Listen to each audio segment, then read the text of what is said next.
What is up? Welcome back to the podcast, Be Unexpected with Wyatt and Jake. Today we are joined by Wahoo High School assistant football, girls basketball, and baseball coach, Brandon Zectocka. Brandon, how's it going, man? Good, man. Happy to be here. You got everything right. I have a lot of responsibilities. Yeah, coaching three sports, that's got to be a lot. And you do, in baseball, you do spring and summer, don't you? Yeah, it's 12 months out of the year. I'm going. Oh, man. That's, well, I bet the kids appreciate your dedication to the 12-month schedule. So, Man, I hope they do. I yeah. put a lot of time, and sometimes you don't really feel like you reap the rewards of it, but it's worth it. It's a lot of Yeah. fun. So a little story about Brandon and I. We met in college at Midland University. I was the manager of the basketball team, and Brandon played on the baseball team.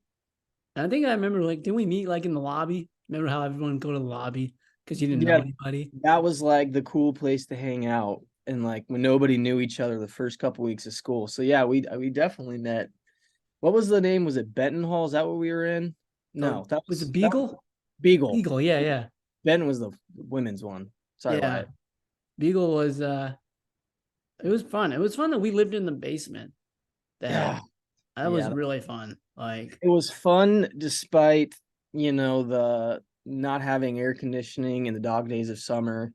yeah. But we had a fun group in the basement, and our RAs and all that were awesome. So it was fun. Yeah. Actually, I guess you've never noticed or I never told you, but I had air conditioning. I got it with my Of course. medical stuff. So like, yeah, he needs air conditioning. So I brought in this huge air conditioning thing. The only problem was my dad forgot to come and take it out. So when it got cold, really got cold in my room because the window was Oh, open. still jealous, still jealous. No, Yeah. we had the old industrial fan running like 24/7 in that Oh baby, but yeah. we made it work. It was all right. I think my sophomore year I walked into my dorm and there was peanut butter on the ceiling and it was there for like a month. Dang it. I know. It's just like dorm life, man. Yeah, I it's just love it. But yeah, that's gross. Brandon and I, we kind of made built our friendship through college and went to college together for a year. I left after my sophomore year, and Brandon transferred to UNL after freshman year, right? Yep, correct. Yeah, but we still stayed in touch on and off, which you would expect, but friendship's still going strong, and finally got him on the podcast. So I know I promise I haven't been like purposely skipping out. I got a busy schedule, and oh so yeah, I know it was a long time coming, so I'm happy to make it on. But I was going back and doing the math on it. So fall of 2014 is when we would have met. So that's 9 years ago. that's crazy, man. 2023, and we're still kicking it. Oh yeah. It was Talk pretty awesome. about how you grew up, Brandon. You grew up in Wahoo and played all the sports you coach today, right? Yep, yep. So grew up in Wahoo. We moved to town in 2001. I would have been like 6 years old. I started off at Bishop Newman on the other side of town for a couple of years, and then I'll be careful with what I say, jokingly. But no, we made the switch and went to Wahoo Public when I was in fifth grade. But no, growing up, sports was a huge part of my life.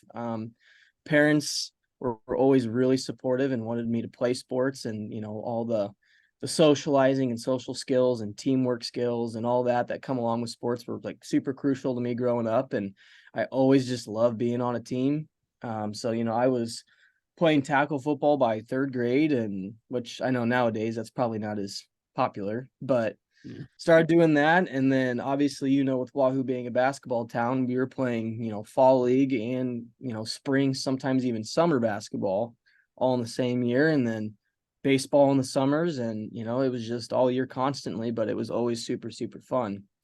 But yeah, that's just kind of how I grew up. And obviously, big Husker fan and always supported the Nebraska Cornhuskers with my family and friends, and went to games and just kind of had your stereotypical small town Nebraska life growing up. It was pretty awesome. Yeah. So I think the good thing about being a small town, you get involved in everything, right? But 100%. like you said, like was basketball kind of like the main sport everyone was super into? Because you guys had for years were really good in high school basketball. Still are. It definitely was, I would say. Obviously the town has in both sides, whether it's Wahoo Public or Bishop Newman, have a rich history in basketball. Mhm. And so there's definitely a push to be successful at a young age. And so it's kind of like the whole the notion of start them young and get Mhm. them in the program young. And so that's, what we did. We played like in the Wahoops organization, and you play when you could start as early as like first and second grade now, and so basketball is definitely important. But no, the last probably 10-15 years, for women's sports, softball's been a big one, volleyball's a huge one now in town. Football's been growing a lot, and obviously we've had our successes on both sides of town. Mhm. And baseball was, everybody said it's been kind of on the back burner for a very long time here in town. But in recent years, we've been very successful at baseball.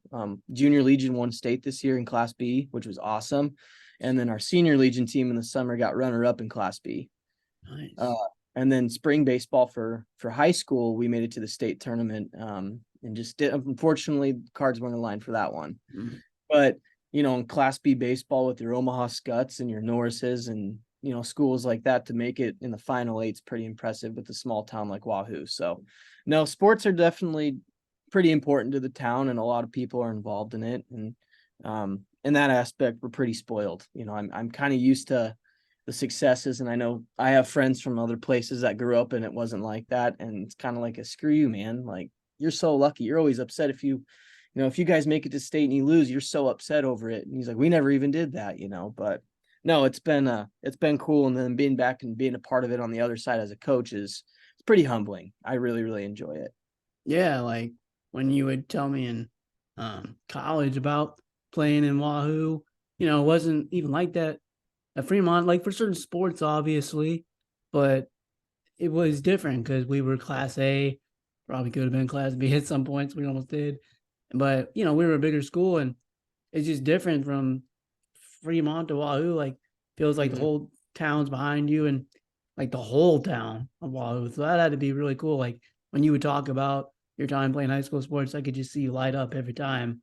And I was Oh, like, dang, dude, like we just got out of high school. Like I'm glad to be away from high school. Not that I don't like hate Fremont, but it's like, okay, that's over. But you're like, man, I can't wait to go back someday. So that's cool. Like the passion of the town. And I bet growing up, from the time you moved there to now, like you've seen the town grow, right? Like you said, you guys are like Class B now. it's insane. From the time I grew up, we were a very small, maybe mid-sized Class C1 school. Mhm. In some sports we're Class B, but majority of them, like football and stuff and basketball, we're Class C1 for now. But I would say it's realistic in the next maybe 5 years we're Class B.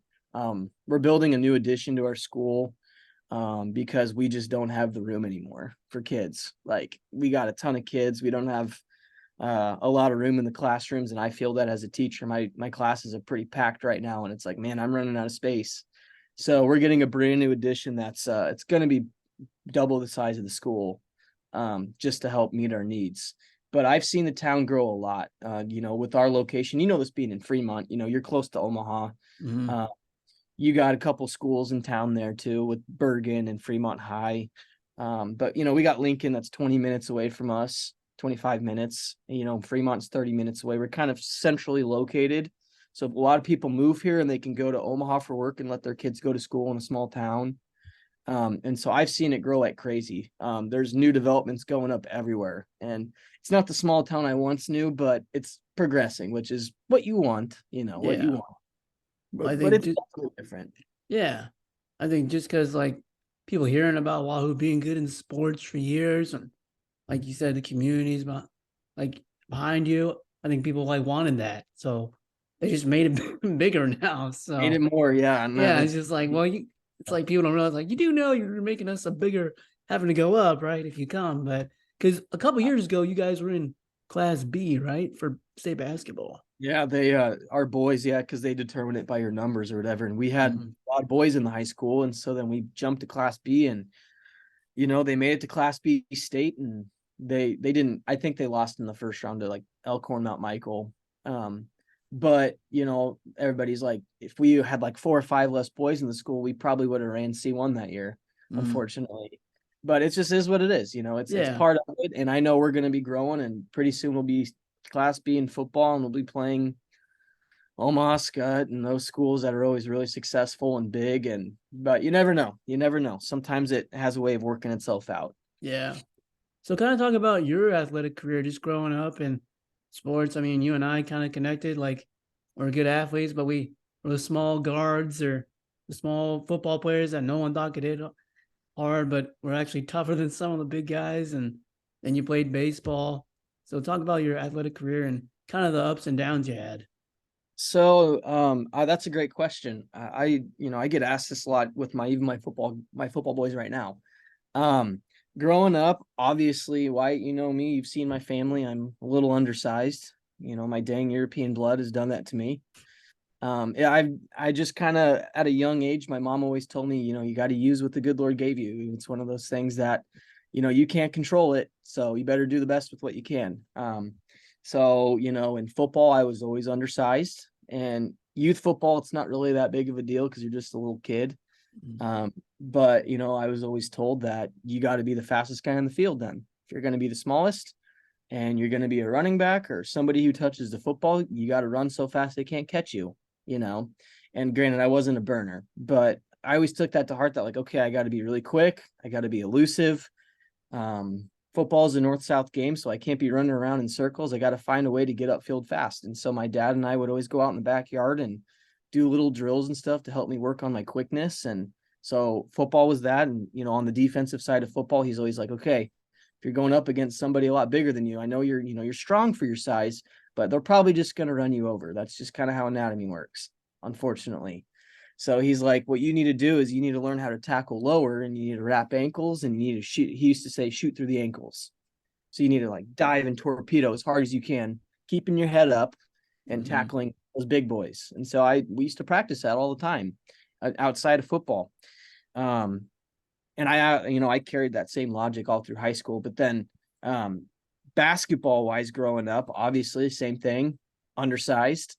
What could I do to utilize my height? Well, that was hustle, playing good defense. I'll get into more of the high school stuff here in a second. But as a little kid, my dad taught me how to get my shot off quick. If I was going to shoot the basketball, he's like, you don't have time because you're not tall. You don't have time to gather yourself and, take your time on a jump shot because you'll get blocked. You're just not tall. So he's like, we got to learn to, get the ball off quick, pump fake and get to the rim. You got to be a better ball handler than everyone. You got to play super hard on defense. You need to take charges and you need to do the dirty work. And he's like, and all the other stuff will come along. Points will come, defense will come, and the success came with it. So again, at a young age, I was always working on my ball handling. I was always working on finding ways to get to the rim. Whereas, Ben Sheaf, one of my really good friends, he was like, and I'm not kidding, like 6'2" in 7th grade. He was a monster. He could just catch the ball and hold it up over everyone and then lay it in the hoop. I wasn't blessed with that, so I had to find other ways to score. So I was more of like a guard / point guard that, driving kick. If I got a layup every once in a while, awesome. If I could hit a 3-pointer, awesome. But again, like I said, I'll talk about it more in high school. I wasn't much about being the guy. I didn't have to be the guy. I didn't want to be the guy. And I was totally content with that. Luckily, baseball is not a sport, though. Switching to baseball now, where you have to be super tall. It helps if you're big. Sometimes baseball helps if you're big and you're tall. But if you're fast and you're somewhat athletic and you can throw the ball a little bit and you can hit the ball a little bit, you're going to be successful in baseball. And so fundamentals was really all I ever worked in baseball. And I had a decent baseball career. Out of all of my sports, it was probably the one I was the most successful at. In all honesty, though, as much as I love the game, I love coaching the game more than I love playing the game. Out of all of the sports I love playing, football was probably at the top. So yeah, getting into high school, everybody starts growing, and I'm like slowly but surely growing. I was like 5'4" when I was a freshman and 5'8" by my senior year. So while other guys are jumping 6-7 inches, I'm just barely moving. I remember that my big emphasis when I was in high school was, one, I have to get faster. There's no doubt about it. I have to be, the fastest kid on the field, and I have to get stronger. So the weight room was my emphasis all throughout high school. I had to learn to love the weight room. And so I put a lot of time, a lot of sweat, a lot of tears, a lot of long nights, early mornings, lifting and doing things to make my body more accompanied to football. And by the time I was a senior year, or by the time I was a senior in high school, I should say, can't speak right now, Wyatt. I'm sorry. I was pretty stout. I really worked hard, and I had a lot of accomplishments in the weight room that, I still am very, very proud of. And I'm nowhere near where I was, and I can feel it now that I put a lot into it, and now I'm out of shape. But even still, like there's still the muscle's still there, and people are like, "Wow, you're in great shape right now." Like, some people your age are, they're getting fat and blah blah blah blah blah. And I'm like, yeah, I'm still working out hard and not really, But no, I worked really hard for a long time, and it helped me be successful on the football field. Football was a ton of fun in high school. We had a really successful run. We had a good group of guys that, we played together since we were little kids in high school football. And we were blessed to make it pretty far in the playoffs every single year. Unfortunately, my senior year was the one year we didn't go as far, but we had a semifinal run in there, 3 quarterfinal runs. So it was really, really fun. In that aspect, football was super fun. Basketball, I actually, believe it or not, Wyatt, I don't know if I ever told you this. I had a love-hate relationship with basketball growing up. Really? There was times I didn't want to go. I didn't want to be a part of it anymore. Believe it or not, my sophomore year of high school, I did not go out for the first 3 days. I don't know if I ever told you that. You might have. I don't know. You told me a lot of high school stories in that freshman year, but wow, dude, that's kind of shocking because you just seemed like you loved every sport you played. I could never close the yearbook, Wyatt, and I apologize for that now. No, man, that's cool. Like that got you the way you are today, man. She'll get into that later, but I get it. Yeah. Why did you want to quit or not go out? I guess not quit, but not go out sophomore year. Yeah. So when I was a freshman, again, my group in high school we were really successful at kind of whatever we did, and that's not even bragging. Like we always played together. There was about 7 or 8 of us that we all played football, basketball, baseball, and that's how it stayed. Like we always played together. We were best friends. But freshman year, I really enjoyed the high school season itself. But then when you get to high school, you start doing more things outside of your season. You play summer basketball, you're in leagues. We had 2 or 3 summer leagues we were in. We were encouraged to go to different camps. It was almost like every day in the summer we were doing something basketball. At the same time, you're lifting and getting ready for football, and you're going to football camps. On top of that, you're playing Legion baseball in the summer. And that was a summer where I think I used other sports as an excuse to not want to play basketball, because we were down in numbers in baseball, and I had to play on the 15-year-old team and the 18-year-old team as a 15-year-old. So I was playing 30 games. I was playing that summer we equated 70 something plus games of baseball. I was burnt out. Like you would think you'd be burnt out of baseball. I almost was then too, but just trying to tell my basketball coach, hey, I can't make it to this because I have another baseball game tonight. And he was always very understanding of it, but I just felt like I was letting him down. And, and then when I would go to the basketball things, I'd be so tired from a late night of baseball or football, and again, excuses. I would just use it as a crutch. I'm not supposed to play basketball. I'm not tall. I'm not as good as everyone. I'm never going to make it. Who knows if I'll ever make varsity. And so, yeah, I didn't go out. Going into my sophomore year, I told Coach Chief, hey, Coach, I think I'm hanging it up. And he looked at me, and he didn't even give me a look of disbelief or disappointment. He goes, I'll see you in 3 days. I go, what do you mean? He goes, I'll see you in 3 days. And I was like, nope, I'm done, man. I'm done. I'm not playing. He's like, no, you'll regret it. He's like, there's going to be some consequences, but I'll see you in a couple days. Take a couple days off. Okay, whatever, Yeah. So I thought, I'm 15 years old. I have my life all figured out. Basketball is not part of it right now. And I went home and my dad just was shaking his head at me and he's like, "You're going to regret this." He's like, "You guys are going to be really special and you know that, and you're not going to be a part of it. And you're going to be kicking yourself." And first day off of basketball, I was like, "This is awesome, man. Like, I get to go home after school. I don't have to worry about practicing." Right now, those guys are doing like the worst conditioning, and I'm over here playing my Xbox. Mhm. Ha ha ha.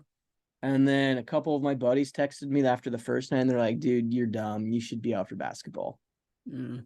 I'm like, "Oh, you guys don't know what you're talking about. Like, you don't know what I do," thinking I'm, whatever. Mm. And then day two rolled around, and all of a sudden, like, I just kind of had this itch. Like, I saw maybe it was some early college basketball on TV, and it was like a really good game, like one of those really early, like Duke versus Gonzaga games kind of thing. Mm. And I'm like, "Oh man, that was a great game. Kind of wish I was shooting basketball right now a little bit." Mm. And pretty soon, day three rolls around, and I'm like, "Ah, man, this is not good. I kind of miss it already." But no, no, no, I'm not going to do it.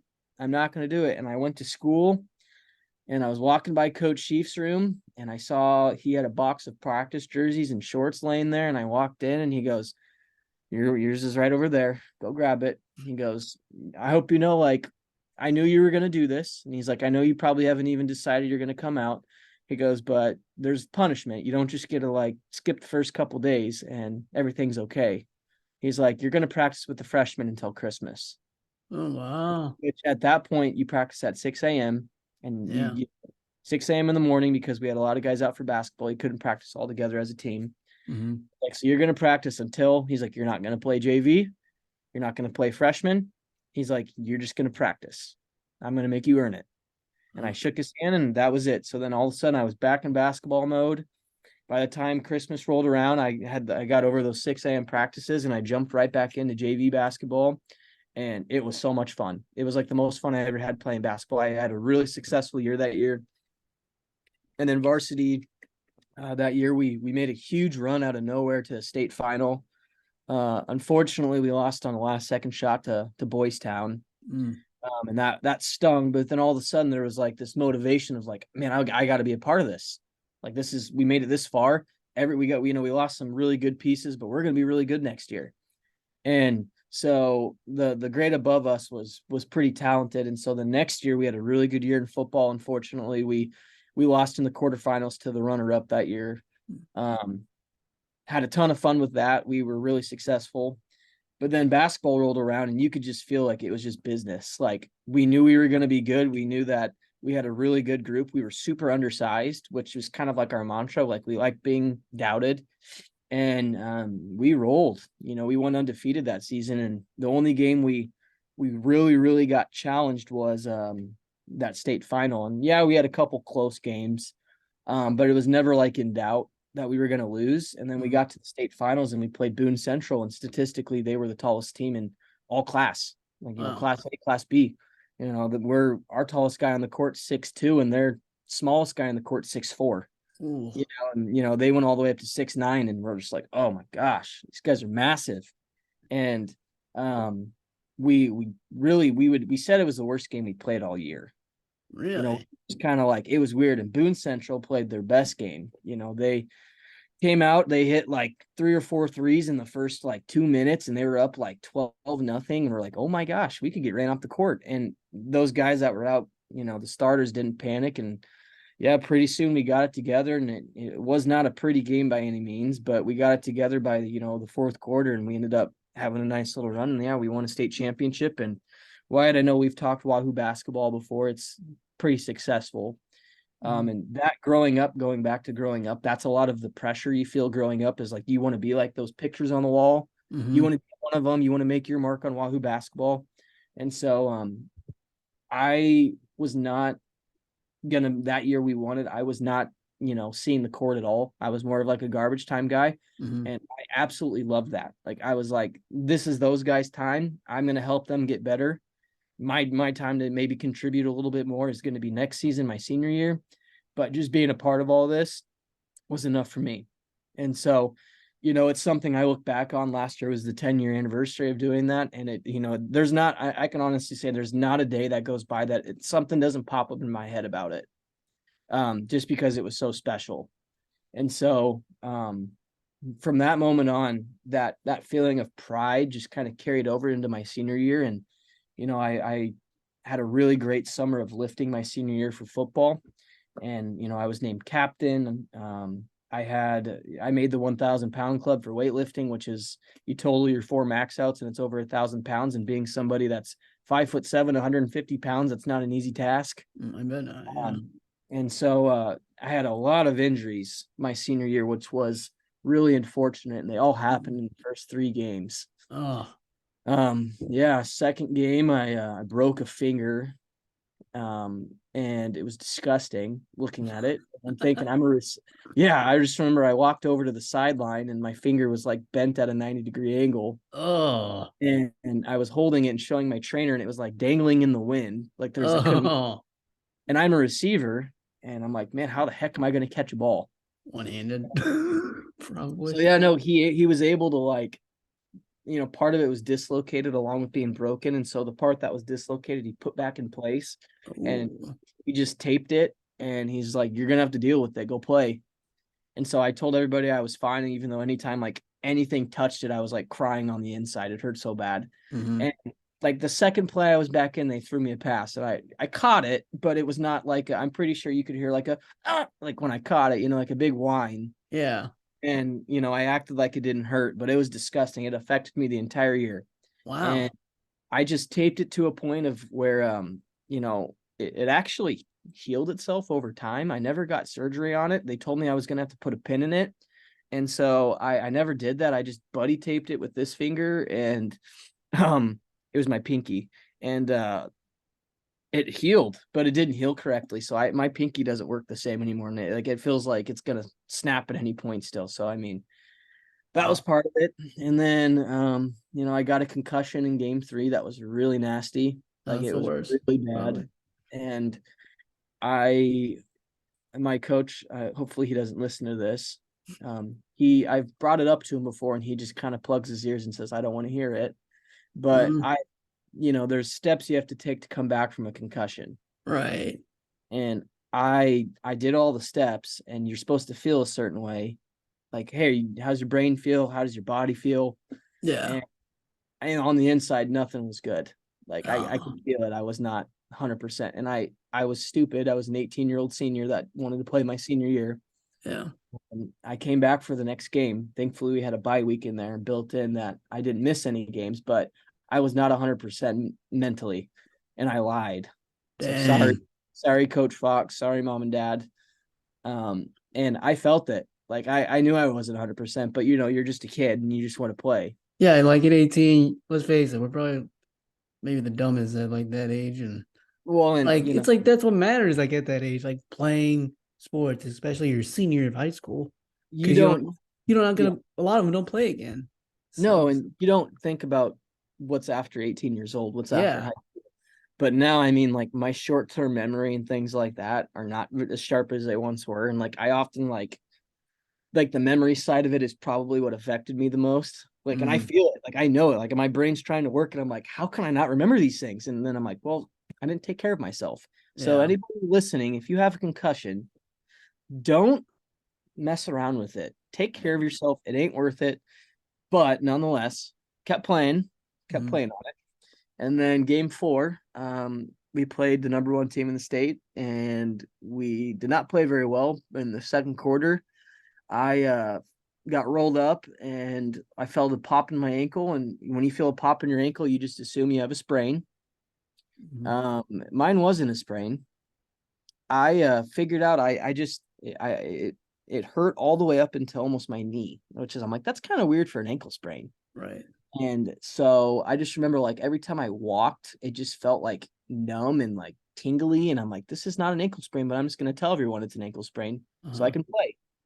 Again, not taking care of my body. Yeah.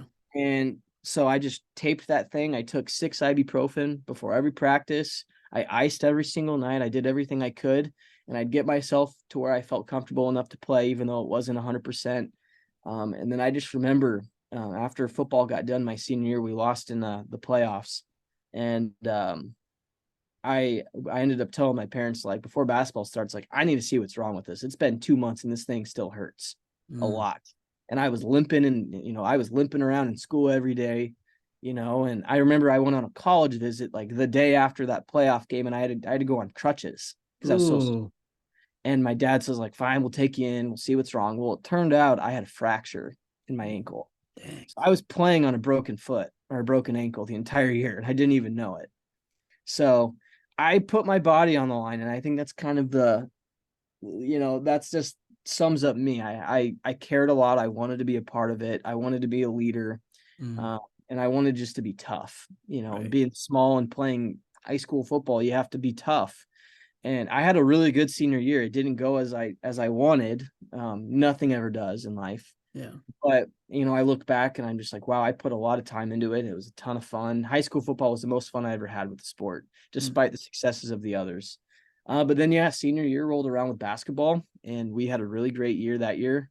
We were definitely we were underlooked, I would say. Like, people didn't really think we were going to be great after winning it. We lost 4 of the 5 starters going into that year. And we had a couple really painful losses my senior year that you thought would negate maybe, a postseason run. But I guess it was in the stars that season. We got into state on a wild card, and we played we won a crazy first round game in overtime against Falls City. And my buddy Reese from Ashland is still, if he listens to this, he was on the Falls City team, and I still give him crap about it 10 years later. that's But awesome. unfortunately, he was on that team, and he's one of my best friends now. He's a teacher at Ashland. Um, the first time I ever met that guy, he's like, oh, I remember you. He's like, you guys stole that state game from us. I'm like, yeah, we totally did. Did not deserve to win, and we got super lucky. Yeah. But no, then we made it to the state finals that year, and unfortunately, we ran into a buzzsaw of Bishop Newman. Mm, They were just flat out better than us. They had all the pieces, and we were just happy to beat in the state finals. Like, we somehow found a way, and I think that was an homage to our basketball coach. Coach Chief's one of the best coaches in Nebraska basketball, and um, he got us to a state final, and we were competitive for part of that game, and it just got away from us. And it's pretty cool, despite losing to your arch nemesis. All of us Wahoo and Newman guys were, my grade especially, we were all really good friends. mm, So, like, it sucked losing to them and getting, kind of ran off the court in the fourth quarter by them. mm. But there's 2 Wahoo teams out of 57 schools in Class C1 playing each other for a state final. Like, that's pretty special. Yeah. So, yeah, we had a really fun run, and I was just happy to be a part of it. In my senior year in basketball, I was like what you would call like a gel or a glue player. My stat line wouldn't light up, the newspaper or anything like that, but I hustled my butt off all the time. I earned my spot on the court because I was not going to put up 15 to 20 points a game. We had 2 or 3 guys that could do that. I just need to get them the ball. Yeah. I loved being that guy. I loved getting assists. I loved diving on the floor. I loved taking charges, just kind of doing the dirty work, and if I hit a shot or a couple shots in a game, then it was a highlight, for me. But I didn't care about that. I just wanted us to win. Yeah. And so, if I didn't score for a couple games, I didn't score for a couple games. It doesn't matter though. We won. So Mm. that's just kind of the mentality I had, and that carried me to what I am now. So I know I talked a lot there. I'm sorry. No, that's dude, that's why I got you on this podcast, because I knew you would share these great stories. Back to like being small and playing basketball, like, yeah, dude, diving on the floor.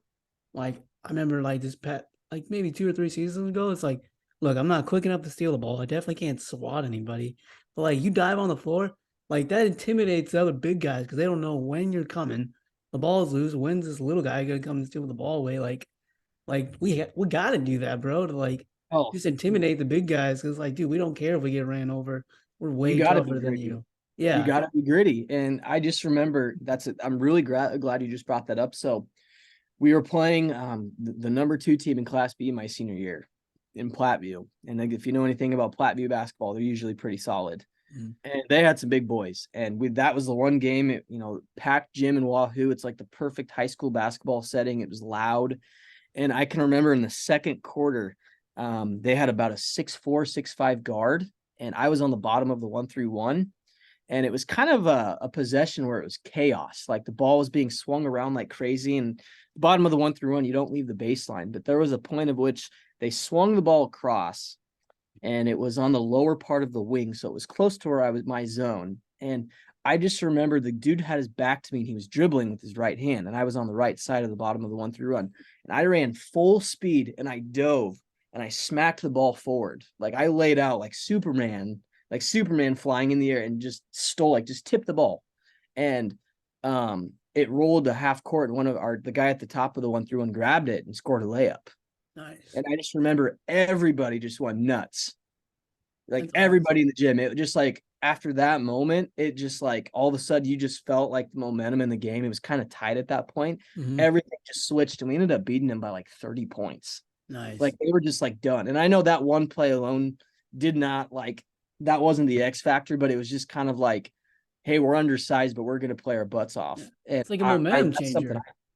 it Like you, was. It was awesome. I mean, it's like my dad. My dad's brought it up to me before. He's like, "Do you remember when you dove on the floor? I got like this nasty court burn from diving on that one play, and I, I was bleeding down my arm and everything." He's like, "But man," he's like, "you had people on their feet like that one time. Like people were going nuts for you, just making like laying your body out on the line just so you could tip a ball, and then somebody picked it up and scored. Like he's like, it was crazy. yeah. And then like That's kind of how if I you do played. that, then you're like the coach's favorite. Like you don't score really, but like, I mean, like I don't really say it in games. Like you play it off, like it's nothing. Like I do that Yeah. all the time. But in your mind, aren't you like, coach is gonna like love me? Like, Oh, he's brought it up to me, and apparently, in years past, he's used me as an example, um, mhm.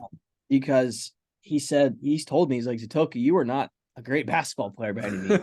He's like, for C1 basketball, he's like, maybe you would have played in a smaller class and you would have done more at those levels, which is not a knock. He's like, for what we had, he's like, you weren't the cream of the crop. He's like, but you just worked so hard, I could not play you. Like you had Yeah. to court. And I remember he said one of the moments he knew that I was going to be a good one for him was we had a freshman when I was a senior. He was like 6'4". He was a guard. He ended up going to Northwest Missouri State and playing basketball, and you know about their history. Oh yeah. And he was better than me, like way better than me as a freshman. Hmm. And I remember I started the first 2 games, and he came right off the bench after, 3 or 4 minutes, and he subbed in for me, and he would play a lot of minutes, and I'd sit on the bench a little bit, and it never bugged me. I was like, it got to the point where I realized the kid's just better and he needs to be on the court. Right. And so I went up to our coach after our second game and I said, Coach, you found your 5th starter. And he's like, what do you mean? I go, Jake needs to be starting. Yeah. And he's like, what do you mean? He's like, you're a senior, you're the captain. I'm like, yeah, I know. That's me being a captain. Like, he's better than me. He gives us more success. Like, he's taller, he's more skilled. I can sub in and give somebody a breather this year whenever you need me to. If my role is to come in and, light it up on defense or hit a couple shots here and there, then by all means. And he just like looked at me and he was like stunned. He's like, that's what you want to do. You want to be that guy. I go, yeah, Yeah. this is what I want. This is what's better for the team. And he Exactly. just like, I saw his eyes well up. Like he started like tearing up. He's like, that's really selfless. And he's like, and I'm really proud of you for that. And from that moment on, he just loved me. He always loved me growing up and Yeah. playing for him and stuff. He's one of my favorite coaches and one of my favorite humans, and now we're colleagues. But he just said that was like the moment he knew that, like, I was a man about it. And, um, for some reason, that moment where we talked for 2 minutes has lasted until this, because he still brings it up every once in a while. He said he talks to the team each year about being selfless, and he uses me as an example because all the kids know who I am at Wahoo now. Yeah.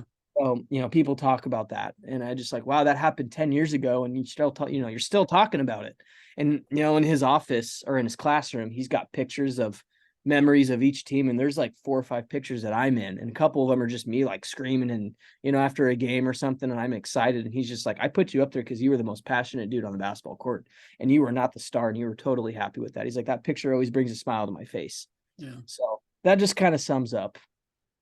Well, dude, like I think that's why we like connected so well in college. We're both passionate about sports, and we both like, would do whatever the team needed. But then, like, we're both underdogs. Like, no one really thought we'd be any good because we're like really short.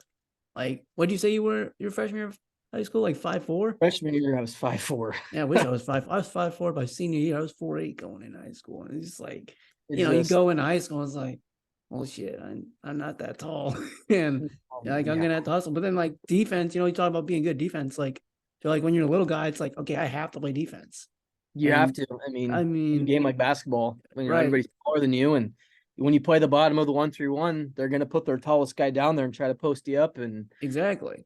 I Coach Chief probably wouldn't like to hear this, but when I was down in the paint with the big boys, I would not get pushed around.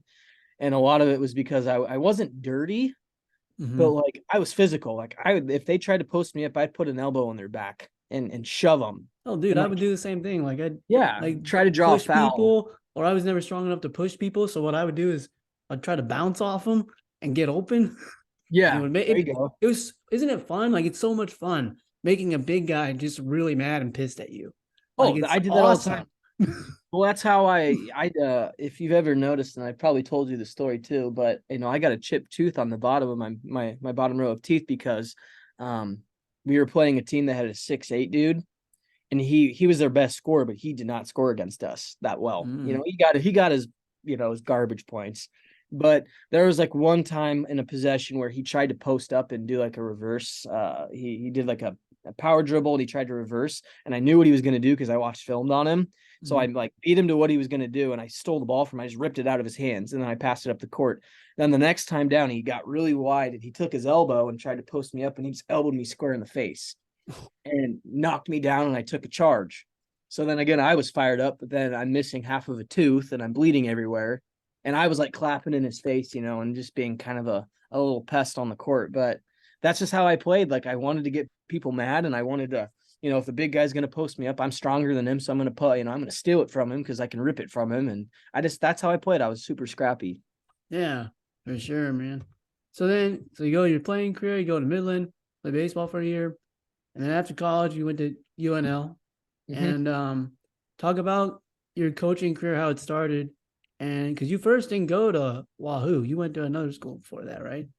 Yeah, my coaching career, man, I was spoiled growing up in a town that was used to success. My starting of that was actually pretty humbling. So yeah, no, Midland, when I went to Midland, I was undecided with what I wanted to do. Mm-hmm. I didn't declare a major until semester. I knew I really liked sports. I liked history, and then realized halfway through that year that, hey, I could be a teacher and a coach. That would be awesome. Mm-hmm. Yeah, and unfortunately Midland didn't really work out in that aspect, but playing and stuff. But I transferred to UNL, and my first year I was looking through, job ads because, I'm not playing a sport. I got to make money. I got to be able to pay for some stuff. My parents weren't too excited about me going to the big school for a while. They're Mm-hmm. just like, you should have stayed at Midland, whatever. And so they're like, you're gonna have to work, man. Like it's not gonna be easy. And I just remember I saw a job for an assistant basketball coach at a middle school in Lincoln. And so I called, and I got interviewed, and the guy interviewing me was like one of the most famous Nebraska quarterbacks for one of the plays he made. Ron Kellogg III Oh was my the athletic gosh. director at this middle school. And so right away I walk in and I'm like, oh my gosh, I know who this guy is. And so we started talking, and we didn't even talk about coaching basketball for the first 30 minutes. We were just kind of, shooting the shit. And after a while he goes, man, you just seem like a good dude. He's like, I know you're going into teaching. This would be a great opportunity, but I'm going to tell you, like, this school's not known in Lincoln public schools for being really successful. He's like, so you're going to have your work cut out. You're going to have your, not only the basketball side of it. He's like, it's kind of a rough school. We got some tough kids that come from really tough backgrounds. And he's like, I know you're probably not used to that, but maybe this would be good for you. So I was like, yeah, I'll do it. And so I did it. And one of me and my buddy from Wahoo, Zach Lubin, we took the job. And him and we were the two coaches for the boys and the girls, both seasons. And we got the boys their first win in like 3 years after a couple games. Oh my gosh. The girls' side of it, they were much worse. Mm. But we had one key athlete, and she is a star today for the Nebraska Cornhuskers. And we figured that out. She was already like 6'2" in 8th grade. She starts for the volleyball team. Her name's Becca Olick. Oh, man. She's like 6'4", 6'5" now, but she went to middle school at Dawes Middle School in Lincoln, and she was a gifted basketball player. Her dad was a Division I basketball player, and her brother plays for the Huskers too. He transferred to Nebraska this year. Nice. And yeah, no, so she was out for basketball, and it was kind of like get her the ball and everybody else get out of the way. And she Wow. helped us win a bunch of games, and we had a really good season when she was there. And then it was a ton of fun, and I got to connect with kids I never thought I'd connect with before. Mhm. And so we kept doing it. We did it for 3 more years.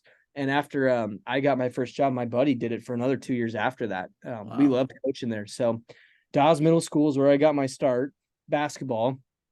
And then fast forward to 2019, and I'm looking for a teaching job. And we talked about me being from Wahoo and wanting to be back there, but in the teaching world, you don't always get the job you want right away. Mhm. And I was super open to moving really anywhere. My parents are like, you know what, you're young, you need to go out and experience more than just your little town you grew up in. So Yeah. I saw an ad for a school I'd really never heard of, Dundy County Stratton in Binkelman, Nebraska. And first off, I had to like look it up on a map and see where that's at.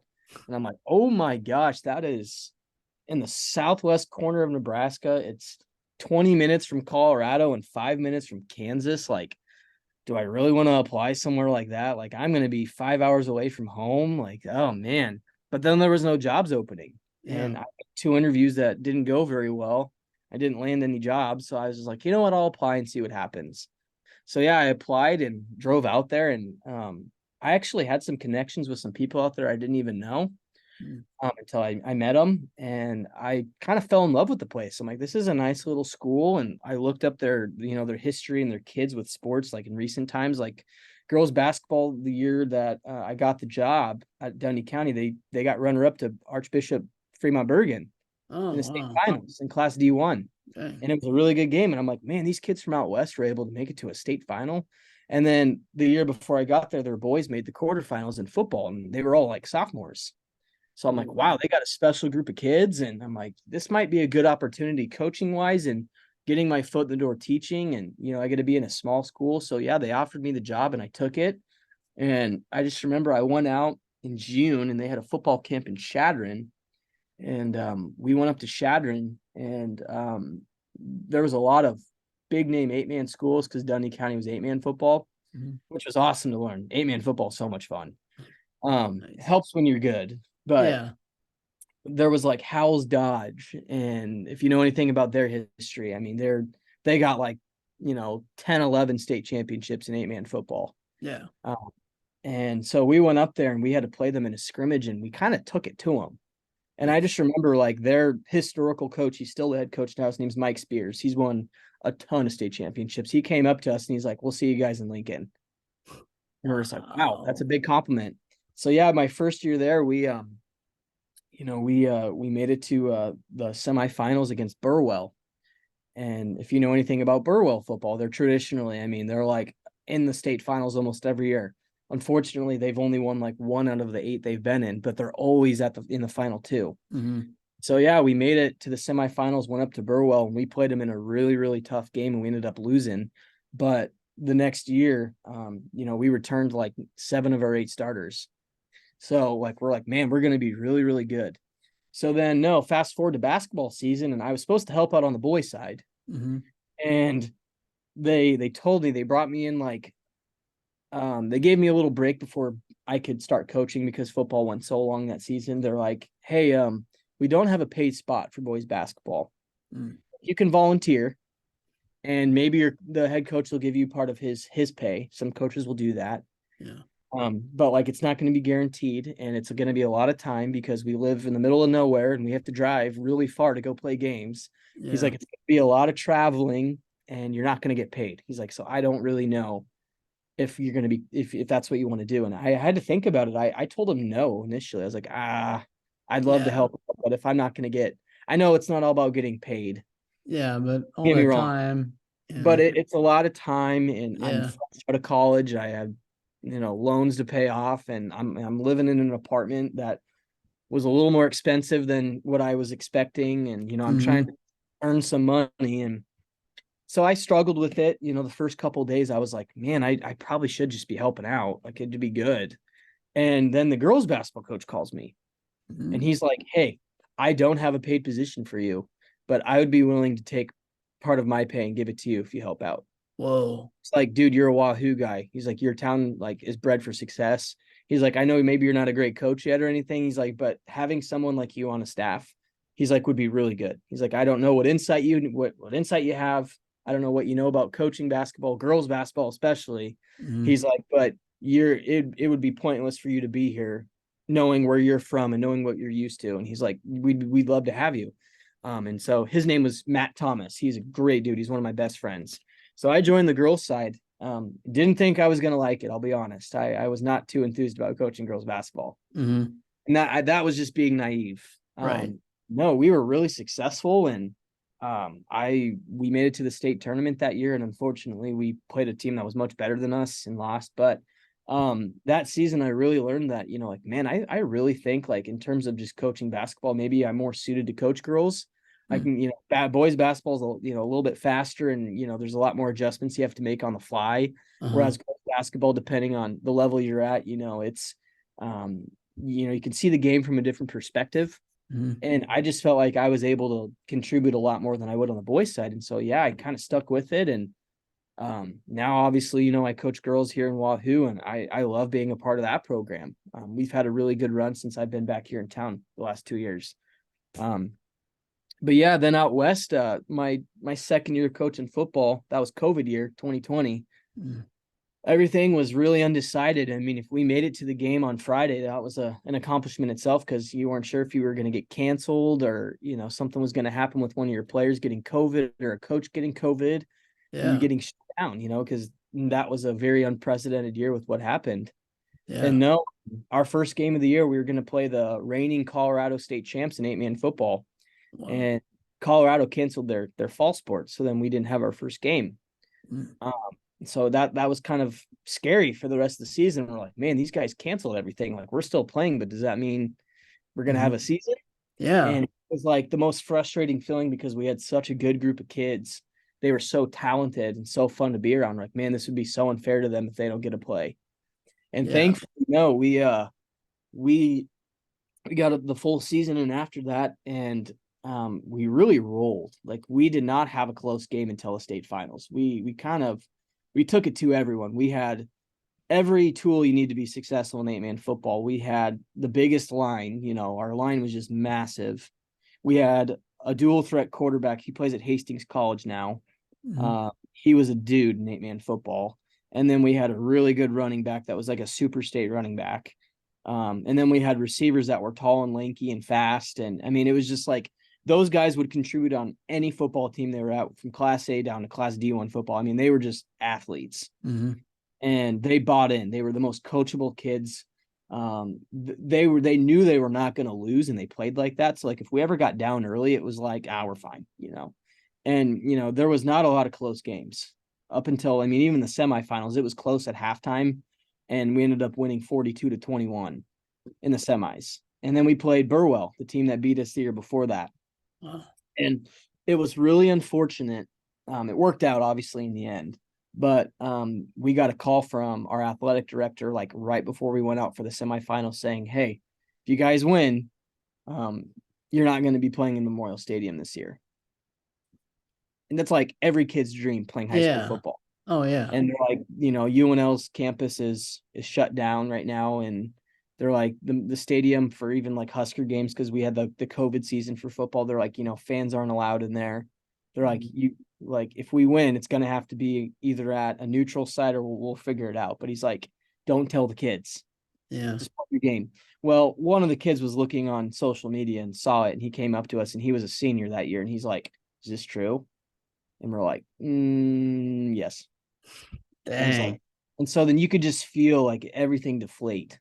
Like they were just like, being from Western Nebraska, those kids, Kearney's, that's a jaunt to get to Kearney. They don't go to Lincoln or Omaha ever. And so they were just wanted to play where the Huskers play. And, fortunately, it worked out nice. So Burwell, that's who we played in the state finals that year, and we had to go to Burwell again and play them at their home field for a state championship. And they ran through their schedule, and they had a lot of really big kids. And that was the one football game, and I'm probably being a little, I don't know, I don't want to say I'm lying about it, but I was not sure how that one was going to go. Most games I'm like, we're probably going to end up beating these guys. We have more talent and, Mm-hmm. really well conditioned. But Burwell, I was like, man, these guys are good. It's the home field advantage for a state championship. And so we go up there and we just have this back and forth game. And we ended up going double overtime, and we stopped them on 4th and goal at like the 2-yard line with their super state running back. And 9 times out of 10, he probably scores. Mm-hmm. But our kids were so smart, and they knew exactly what they were going to run. And they like adjusted the coverage, adjusted the line pre-snap to what they knew. Like they knew what they were doing. The kids, we didn't even make the adjustment as coaches. They did. The kids on the field were like, it's going here. It's going to do this. What, I'm reading this guy. And they were you could see him talking on the field before the play. And they read it, and they stopped the kid on the goal line. And that's how the state championship ended. It was a goal line stand to win. Dang, And yeah. I just remember, like, all this emotion came out. I was bawling my eyes out, and I dropped to my knees, and I was looking up at heaven with my hands up and praying and thanking Jesus for that one, because I was praying so hard on it. And I just remember hearing the radio broadcast, and it was like, the radio announcer's like, we got coaches on their knees praying and crying. And I'm like, oh, that's me. And no, in the McCook paper and the Binkelman paper, that was the cover photo, was me on my knees praying, Oh which man. I was giving glory to where glory needs to be deserved right there. Yeah. But that moment alone, it gives me chills talking about it, being a part of it. It was so cool. And that was the schools. They had never won a state championship in a sport before, in anything. And so, I was a part of their school's history, and then, nonetheless being a part of a state championship team, winning one in basketball in high school, and then doing it as a coach. People and, a lot of coaches around the state don't get to experience either of those in their life. So Yeah. I've been so lucky. Like, I've been so lucky with Yeah. how my career shaked out so far. Yeah. I mean, dude, what you're saying is like stuff that's from a movie. It That's feels like a so movie. cool. Like, I mean, from winning or like a documentary. You see those documentaries where teams are so good they just run the table, and you win a state championship in high school. And you didn't even play much, but who cares? You won a state championship on one of the probably the best teams Yeah. in Wahoo basketball history, and maybe in Nebraska high school basketball history. And then to do what you did for that football team, and you never won a state championship, that's insane, dude. It was insane. And those coaches out there, I mean, honestly, I know it's not a knock on Class D1 or Class D2 or any of those smaller schools. This is just kind of a shout out to a lot of them. There's some really good coaches at every single level, and Coach Mike Spargo and Coach Chris Watt and Robert Haynes and Matt Jarzinka. He was a volunteer coach for us that year. He played for the Huskers. There's some really good coaches, and Mike Spargo is one of the best coaches in high school football. I learned so much from him as a coach. And those guys, I mean, I was talking to them just yesterday. I mean, I still talk to them all the time. We still follow each other. But then that fall, after football was done, we had a good season in basketball, made it to a district final, and we really didn't belong there. But we had a great season. And then, pretty soon, I had some things in my life outside of high school and teaching and sports, that just kind of made me feel like I needed to be home or around home. Mm-hmm. Some death in the family. They always say death comes in three. Well, I had, my grandma died, and we kind of knew she was going to die. She had cancer. And then my mom, so I was my mom's mom. Then my mom's sister unexpectedly died. Oh. I had like 2-3 months into school, but like in a 6-month period, my mom lost her mom and her sister. Dang. And so, family's what's number one. Mm-hmm. And so I just felt so guilty, and I couldn't be there to support my family and help out. And so I was struggling emotionally every day. It was really tough. Mm-hmm. And people out there were very supportive. But I just felt like I love it out here, but something's drawing on my heart that I probably need to find a job back home. Mm-hmm. And if it wasn't Wahoo, it's got to be somewhere close. Yeah. I was very conflicted though. I still told my parents, well, if nothing opens up around Wahoo, like I want to stay here. Like this is a great town. These people are so supportive of me and they're so supportive of the school. And, if I'm out here another 5 years, I would be happy. Like I love it, but it's just hard with all this going on.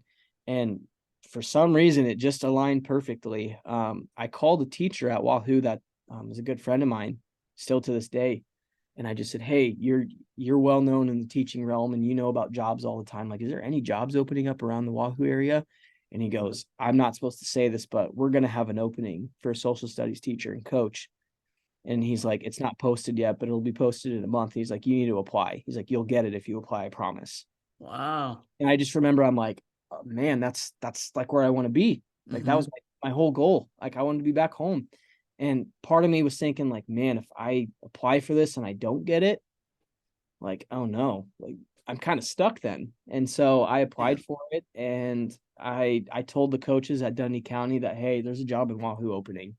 And they're like, you need to apply, man. Like you have to apply for that. You have to. And so I did, and I got it. And it was, I was super excited, but part of me was really, really sad at the same time. Yeah, I bet. You're excited to go where you want to be. This is my dream job. I get to be in Wahoo. I get to be around the people I grew up with. I get to coach with my former coaches. I get to start, at some point I'll be teaching my friends' kids and coaching them. But part of me was like, man, I just love these kids in Western Nebraska and Binkelman. Like I love this school. And I really, really struggled to tell them. I couldn't tell them for the longest time. I waited like 3 or 4 weeks. And then some of them started figuring it out. Like they're like, you're off, man. Something's wrong. Yeah. And so I had to tell them. And I mean, I broke down probably 3 or 4 times telling each class that, hey, this is my last year with you guys. And once I explained, it's not just a job, it's home and it's being around my family and all this stuff going on in my life with death and excuse me, breakups and all that. I had a really nasty breakup during that time that was pretty emotionally draining. And it was just hard to deal with it all by myself. I was living in the middle of nowhere by myself, and just kind of cooped up in a little apartment. And no, the kids they were very understanding. And I actually, I stay in contact with a lot of them still. I talked to a lot of the guys I coached, and I ran into some of my former players that play college sports, like at Doane, some of the girls, which is cool. And no, it's been kind of a dream, man. I've been back in Wahoo and we've, I got to be a part of the girls program and a part of football and baseball. And I've just kind of immersed myself back in Wahoo, and it's cool being on this side of it, not being a player. You just get to watch kids grow up and be successful. And, it's been really fun these last 3 years. Yeah, I bet. I mean, I remember talking in the dorm and like this was your dream to go back to your own high school. Like I was the opposite. Like I'm trying to get out of my hometown because I didn't have the opportunity to move on or whatever after college or after high school. But yeah, I just remember talking to you and you were like the one guy I knew, like, man, this guy really wants to go back to his own high school and make a difference. And like, you expect like, okay, it will happen when I'm probably 30, 40, because you got to make your way in the coaching world. But that's so cool that it like happened for you so quick. Like, yeah, it didn't probably work out the way you planned at first with all the adversity you had to face, but that's cool that you went back and be close to your family, and now you're making a huge impact on the kids, just like the coaches did for you. So I think that's really cool because like a lot of guys you hear when going to coaching, like I want to coach D1 football or professional basketball or a big high school somewhere like in Texas or somewhere in the South where football is huge. And you just like want to go back to your small town, Nebraska, make an impact, and you did it. And that's awesome, man. So no, it couldn't have worked out any better, honestly. And it does. And I'm telling you this honestly, for most people in this, if they had a similar plan to what I do, it doesn't always even work out like that. Even if you want to go back, like sometimes it's just an option.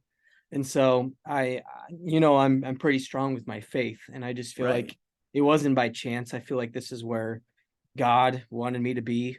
And, he had a path for me. And maybe I didn't see it, but all this time that's what was in the works. And no, I coming back to Wahoo after 2 years, it felt like an eternity. Yeah. It was weird because even after I graduated high school, I still was going to games and I was still talking with coaches. And you brought up that, my coaches growing up, they were always very, they impacted me. They were very supportive of me and they pushed me to be a better person and not just a better player on the court. I always had a relationship with them outside of playing sports with them. Some of them helped me get my first job. They were references for me. They wrote letters of recommendation for me for other jobs or for college or you name it. And they were always there and they had my back. And so it was just like, man, I feel like I could do that and be the same person they were back home. And so I really thank them for, kind of helping me decide what I wanted to do. Cause obviously teaching and coaching is not for everyone. Yeah. And you and I are sports guys, so it just kind of comes with it. But no, they had a profound impact on me to the point of which I'm like, I just want to be like those guys someday. Like I know the job sometimes, there's a lot of things we do behind the scenes. Like today, I got meetings at 4:30, 5 o'clock that are going to last for a really long time, but Yeah. I look forward to it. It's super fun. Oh, heck yeah. The pay is not always, you don't do it for the pay, Yeah. money's nice and everything, but you're doing it because you want to be around kids and you want to be around a sport that you love and you're passionate about. So to get to do all that and be back home around the people you care about most, especially, it's pretty cool. It's Yeah. really cool. So, now that you coach at your high school and everything, now that you reached one dream of going back and coaching for Wahoo, what are you working towards now? Like obviously helping the team win, but is it like obviously making an impact on the kids? One day maybe you'd be a head coach. What dream are you working towards either outside in sports or outside of sports right now? So that's a great question. Teaching wise, I'm going to be working towards getting a master's degree. I'm not sure what I'm going to do it in yet. No, my parents have thrown around the idea of like, hey, maybe you could be an athletic director someday. And I wouldn't be opposed to doing that, but there's a lot of things admin have to do that I'm like, oh man, that has to be tough. Mm-hmm. I don't like conflict. I'm not a confrontational person, and they just have to deal with a lot and they have a ton of responsibility. It's not something I don't think I couldn't do, but it's Right. just tough to think about. But no, teaching wise, I'm really happy with what I do. I have a great age group of kids that I like teaching and I like the subjects I teach. Coaching wise, football, I love being an assistant coach. A head coach of a football program, instead of having 20 to 30 kids on a basketball team, you're dealing with 70 plus kids and all the stress that goes with outside of even playing a game. It's a lot. I mean, it's a lot. You have to deal with a lot, with fundraising and transportation and all of the planning that goes into 1 week. And that's what we do on these meetings is we plan out our week. And, I got 3 games this week and, my coach is responsible for getting everything set up for it. And I don't know if I could handle that stress along with trying to win football games and be successful. And Coach Fox, Chad Fox, he's been at Wahoo for over 20 years and he's been incredibly successful. And I don't know if I could do what he does. So if I'm an assistant coach in football, I think I'm pretty content. I wouldn't mind maybe at some point calling plays. I've my offensive mind has grown a lot, learning from him and learning from Coach Spargo out west. And I'm still kind of a student of the game from the coach's side. I'm learning stuff all the time. But he lets me call the offense for our freshman and JV games, which is so much fun. Like it's I so much bet. fun. It's when it works, it's really fun. Most of the Yeah. time it doesn't work. But it's just kind of fun. Like in the heat of the moment, you're the one calling the play. And if you make the big play and you score, everybody's like, nice call, it's pretty cool. But like last year we had a really talented freshman group that they're contributing a lot on varsity right now. And we wrote like our schedule was really tough and we killed everyone. And everybody be like, man, coach, that was a really great play call. And I'm like, dude, I have the guys out there. Like, I didn't do anything. You could call any play and they would score, But no, I like what I'm doing with football. Basketball wise, I've really taken it a lot more. I don't want to say seriously, but I've learned a lot from the coaches I'm under right now at Wahoo. And Coach Sean Forbes and Tracy Fairbanks, both very well-established coaches. Tracy Fairbanks was the head coach of the Dones women's basketball team for almost 20 years. So learning from a former college coach and paying dividends for me. Sean Forbes was a boys basketball coach for almost over 20 years now, and he's been all over. He's been at Waverly. He was a head coach at Loganview and really built their program up to be really successful. And then he came back to Wahoo because he's a Wahoo guy, and he took over the girls program and got us to a state tournament last year in a really tough Class C1 class. And I've learned a ton from him. He's a great mentor, and I could see myself maybe sliding into a higher coaching position with girls basketball. I don't know what their timelines are like. Coach Forbes is, he's still in either his late 40s, early 50s, and he's really passionate about basketball. And I would love just being an assistant for a long time. But we've talked about this with my family. They're like, do you think you could coach girls basketball as the head coach? And I've thrown around that idea of maybe someday. Right. Hopefully it's a long time because I like the coaches we have now, obviously. Yeah. And I love learning from them, and I'm not nowhere close to being a head coach yet. But I could see myself maybe sliding into that role at some point, or being interested in doing that. I've really gotten passionate about coaching basketball, and a lot of it goes back to my first job in middle school in Lincoln, but then out west with Matt Thomas and Chris Watt. Those guys really helped me see the game differently from the girls' side of things, and I all of a sudden things started clicking better, and I got a pretty good role right now. I just coach the freshman team at Wahoo, and I have a lot of fun doing that. And I just maybe someday down the road, if there's an opportunity to take that over, I might. I will have a hard time giving up football. I don't think I would ever give up football though. Yeah. So sure.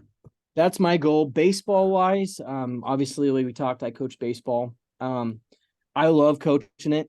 It's a lot of fun. Baseball is a game though that there's a lot of time commitment. Like any sport. I don't know what my future is like in baseball, to be honest. I'm actually debating if I'm going to be helping out this spring, mainly because when you go 12 months, and a lot. it's a lot. And I'm just recently married, and my wife is very, very supportive, but she's just like, hey, you're married now, and if we want to have kids, you're gonna need to be around. You're gonna need to make some sacrifices. Like, can we do stuff together? Yeah, no, and I feel really bad because I'm so dang busy, and like even today, it's a Sunday evening. Usually Sunday evenings are supposed to be relaxed. It's like, no, I got like a 4-hour coaches meeting, and no, so I'm not sure what my future looks like in baseball. I could see myself still maybe coaching in the summer, maybe still coaching in the spring. The head baseball coach, Kyle Wires, he was one of my coaches growing up. He understands the position I'm in, and he's like, I get it. You're probably burned out. You're probably tired. You probably want to spend time with your family. Whatever you do, you're not letting us down. Like, I totally get it. You got to do what's best for you. If I have to give up a sport, it's probably going to be baseball. It's not that my heart's not in it. It's just the time is just a lot right now. And after I got done with summer baseball this year, it got done at the end of July, and we were starting football the next week. So, I mean, I had like 3 or 4 days of nothing for once, so it's just like the break was not sufficient enough to me to be like, all right, I'm rejuvenated. I'm pumped up. Let's go to the next season. It's just like one leads into the next, and you're just constantly going. And it's just, it's wearing, and then having to get up and go teach kids all day and then go do it again and again and again. You're just like, ugh, but I love it. Like I wouldn't change it. So that's kind of where I'm at. Yeah, there's one more quick short question, because I know you got a busy day, like you said. When you look at adversity that you face in life, how do you use your the stuff you've gone through with adversity and help it teach it to your kids and teach them about adversity? Because like you and I know now, like at 28, it's like, yeah, I guess I wish I would have known this stuff when I was like 15 to 18 years old. But how do you use your experiences to help your players be like, you're going to face adversity in sports, but more importantly, you're going to face it in life. And here's my advice on how to deal with it. That's a great question. And there's a lot of ways you could answer this. So I'll try and do my best with it. Adversity comes in different ways. I know the most adversity I've ever faced while I was either a coach or a player, sometimes it's stuff like outside of school. Mhm. I always tell people, like, especially in the grind of a basketball season, basketball can be a very long season. Um, when you're practicing all the time and you're playing games 3 or 4 times a week and you're just worn down and you don't want to go to the gym, the hardest part is getting to the gym. But once you're there, and you're practicing, the girls would this was kind of our theme last year, is they said once we got to the gym, we were fine. So, you're going to face adversity of sometimes you don't want to get up and go to work, Mhm. and, whether you enjoy your job or not, but, it's going to be wearing mentally, physically. But once you get up and you get there, you're going to do a great job. You're going to love it. You're going to realize this is why I do it. And I struggle with that sometimes with teaching, sometimes, after a late night, like Thursday night, I got home at 10:30 from a freshman game, and then I have to get up and drive a van to Auburn, an hour and a half away, the next night. And I'm getting home late, eating dinner late, getting up early for school. I had a meeting at 7:15, and going through a school day and then stressing about a varsity game, and then going and having to coach that. Yeah, it was really tough. But once you get there, you're going to be okay. And that's what I always tell myself, is once I get through my day of work, once I'm around the kids that I enjoy being around, especially, and I get a beer on the football boys and all that, like, I love it. This is why I do it. Some other things I learned was that no matter like what you're blessed with physically, obviously you and I were undersized, and we've dealt with our fair share of medical problems in life. You got to use what you're given. And whether it's working hard in the weight room, whether it's being a leader and doing what's best for a team, that goes farther and beyond than sports. And I've learned that. um, Being a teacher, especially, like, sometimes you do what's best for your team, your coworkers. You make sacrifices for others. Even in the family life, there's stuff you could even argue there. But I would say, just knowing that, where I'm at, I have a really supportive group around me, and doing my best to contribute to my team. It goes beyond sports. People are going to work jobs and they're going to be a part of a team. And how do you work with the team? How do you work with your group of people? How do you, do stuff for the greater good? That all comes from high school sports. I learned leadership skills from high school sports that I never thought would carry into my life today. And a lot of the same things and practices I did when I was in high school, I still use in my life today. So just being able to work in a team. And when adversity faces, how are you going to handle it? Are you going to, the fight or flight thing, are you going to run from it, or are you going to tackle it? And so, I see it in teaching every single day. There's problems I don't want to deal with, but I have to. And I know that, when I was battling in a game when we were down and we had to find a way to win, I just kind of stuck my nose down and worked really hard at whatever I had to do to help my team. And so sometimes in your life, you're going to face things that you don't want to face, and you can either run from it or you can run into it. And I would challenge everybody listening that you need to run into it. And, that's what high school sports has taught me, especially in Wahoo, is, whether you're undersized or you're overlooked, or, you got to work hard for whatever you get. And, we talked about, again, being undersized. I had to earn everything. But I would say that translates to, I had to earn everything, and look at the job I have. I worked really hard, and things happened. Things work out if you work hard. And that could be in the weight room. That could be staying after practice and putting up some extra shots or catching some footballs. It could be going to the cage and doing some, hitting on your own. But if you work really, really hard at something, and you're passionate about it, it's going to take you somewhere. And obviously, for some, the plan may not work out right away, but down the road it will. And fortunately for me, it worked out in 2 years. I had a goal. This is where I want to be. I'm going to work my butt off, and whatever happens, happens. And boom, it happened. It was just like you said, some of the stuff I've told you is like a movie, and it feels like a movie. I'm like, people wouldn't believe the experience I've had, and I'm only 28 years old, but it goes back to when I was in high school, and I just worked hard for everything because I had to. And so that's just some of the lessons I've learned, not running into the fight, not running away from it, working hard takes you a long way, whether you're in high school, sports, or in life. Like, you want to be the best at what you want to be. As a teacher, I strive to be a really good teacher. So I do a lot of extra things. I stay late after school. I bring stuff home and I work on it after a long day of coaching and teaching, and I still work for the next day. And so even when I don't want to, I still do it. And that just goes with sports. There's a lot of things in practices you don't want to do. You don't want to condition. You don't want to do certain drills because they're tough. But once you do them, they make you better. And you just have to accept it, that some of these things we don't want to do make us better. Yeah. And that goes in the business world, that goes in the coaching world, that goes in high school sports. You just got to do things to make you better, and things work out. Yeah, for sure. Well, thanks for sharing your story, Brandon. And I'm so glad we got you on here to share your story, because I, knew you personally and all the things you've been through and overcome and accomplished. And it's really cool to see you living out your dream, coaching at your alma mater. So thanks for coming on. I really appreciate it. I'm glad we finally got to make this work out. I promise I wasn't playing hooky. No, I knew you were busy. I was just like, no, I'm busy. I would tell Jay, like, dude, we got to get this guy on the weekends, because I don't think we're going to get him during the week.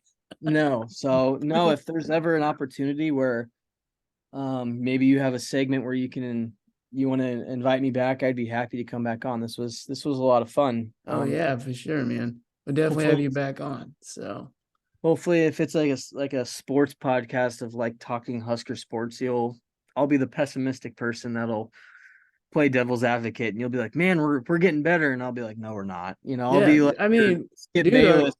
Our last episode was about Nebraska football. So we started talking a little bit about it. So yeah, we definitely maybe have you on for that segment as well, because we got to be truthful about what we're good and not good at. So you might not like my opinion, but I don't care. Like, I'm we gotta still be Husker truthful. faithful. I'm still Husker faithful. Yeah. Even though it's hard to watch, but it's hard to watch. Positive news before we go. We did have, I think, 7 sacks yesterday. Or defense played well. Yeah, defense played well. So let's all remember that defense played well. So you look at it more positively than me. Yeah, I like it. They did well. They were on the field more than they should have had to been, but yeah. Well, thanks for coming on, Brandon. Really appreciate it. Well, thanks, Wyatt. It's always a pleasure seeing you, and I know you talked about coming to a game, so let me know, man. We're definitely playing pretty well right now. I'd like you to see us play. Definitely, I'll make you do a game. All right. So, all right.